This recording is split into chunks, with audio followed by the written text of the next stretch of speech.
Dividend income tax is a tax you pay on your share of a corporation's profits. When a company makes money and decides to distribute part of those earnings to its shareholders, that payment is called a dividend. And in most countries, when you receive that dividend, a portion of it goes to the government as tax. For beginners, this can feel a bit confusing because the company already paid taxes on its profits, so why are you being taxed again? In this video, I am going to break it down step by step so you clearly understand what dividend income tax is, how it works, and what most people overlook. So let us start with the basics. Dividend income tax is the amount of money the government takes when you receive income from a company that you own shares in. When you invest in a company by buying its stock, you become a shareholder, which means you own a small part of that company. Now, if the company decides to share its profits, it pays what we call dividends to its shareholders. It can be paid either once a year, twice a year, every 3 months, or even every month. That payment is considered income for you, and just like other types of income, it is usually taxed. For example, if you own shares in a company and receive $100 in dividends, that $100 is not entirely yours to keep. Depending on your country's tax rules, you may need to pay a percentage of it as tax. And so, to explain it in simple terms, dividend income tax is a tax on the income you earn from owning shares in a company. It's not about selling anything or making money from a transaction.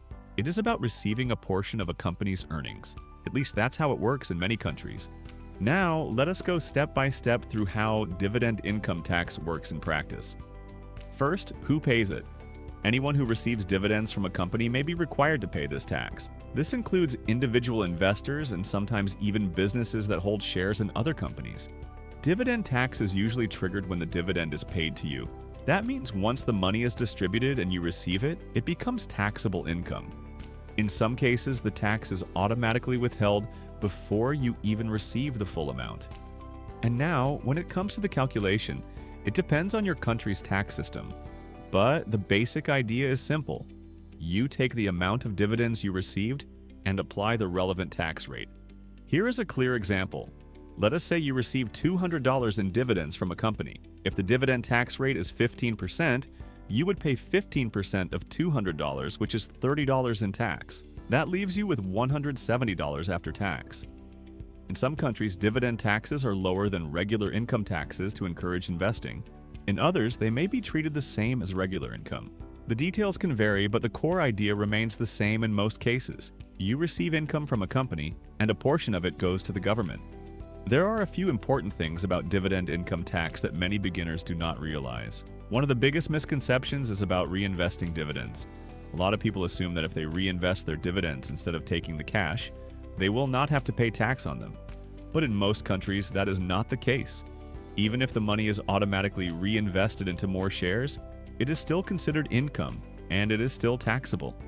The rare moments where it tends to be possible is when the money is in a registered account, such as a retirement account, but again, it depends on where you live. Another common misunderstanding is about double taxation. People often notice that companies pay corporate tax on their profits, and then shareholders pay tax again on dividends. This can feel unfair at first, but it is part of how many tax systems are structured. Some countries try to reduce this effect by offering lower tax rates on dividends or giving tax credits. Another thing people miss is that not all dividends are taxed the same way. Some countries have different categories, such as qualified and non-qualified dividends, with different tax rates. This can affect how much you actually owe. All of this shows that dividend income tax is not always as straightforward as it seems. Understanding these details can help you make better decisions as an investor. Now let us look at the advantages and disadvantages of dividend income tax so you can see both sides clearly. First, the advantages. One major benefit is that it generates revenue for the government. This money helps fund public services like infrastructure, healthcare, and education. Another advantage that is often promoted is fairness. Dividends represent income, so taxing them ensures that people who earn money from investments contribute to the system just like those who earn income from jobs. A third benefit is that it helps balance different types of income. Without dividend taxes, people might shift more of their income into dividend-paying investments to avoid paying taxes, which could create imbalances in the system as more people would try to invest in steady companies and less in companies focused on growth. Now for the downsides. One disadvantage is double taxation. Companies pay taxes on their profits, and then shareholders pay taxes again when those profits are distributed as dividends. This can reduce the overall return for investors. Another issue is that it can discourage dividend investing. If taxes on dividends are high, investors may prefer companies that do not pay dividends and instead focus on growth. A third downside is complexity.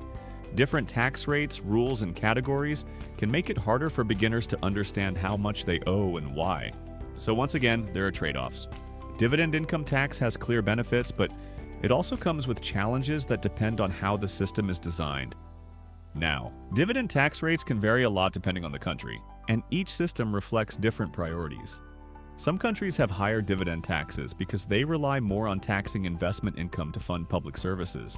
For example, countries like the United States and Canada tax dividends, but they often provide lower rates or credits to reduce the impact of double taxation. This creates a balance between generating revenue and encouraging investment. On the other hand, some countries have very low or even no dividend taxes. Places like Singapore and Hong Kong are known for having little to no tax on dividends. These countries use low taxes as a way to attract investors and businesses. Then there are countries that fall somewhere in the middle, adjusting their rates to stay competitive while still collecting enough revenue. So, dividend income tax is not just about collecting money. It is also part of a country's strategy for attracting investment and shaping its economy. At its core, dividend income tax exists to ensure that income from investments is treated as part of the overall tax system.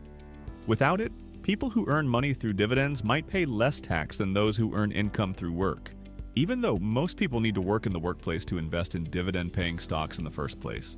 It also helps create a balanced system where different sources of income are taxed in a similar way. This reduces the chances of people shifting income into forms that are not taxed.